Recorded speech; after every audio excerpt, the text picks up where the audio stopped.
คลิปนี้มาดูแนวทางหุ้นรอบดึกของเจนุกบารมีมหาเฮงนะคะฉบับนี้เป็นแนวทางหุ้นดาวโจนส์ประจำวันที่ 17 สิงหาคม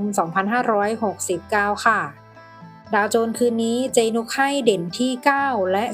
0 ฟันที่ 0 ค่ะ 03 04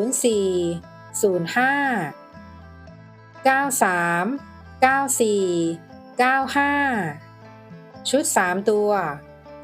098 แนวทางโดยเจนุกบารมีมหาเฮงค่ะ แนวทางมีเข้ามีหลุดนะคะ ถ้าใครเห็นเลขแล้วชอบค่อยตาม แต่ถ้าไม่ชอบปล่อยผ่านก่อนได้เลยค่ะ ฝากกดไลค์กดแชร์กดติดตามพร้อมกดกระดิ่งแจ้งเตือน เพื่อที่จะไม่พลาดคลิปใหม่ๆจากช่องระฆังทองด้วยนะคะ ขอบพระคุณทุกท่านที่เข้ามารับชมค่ะ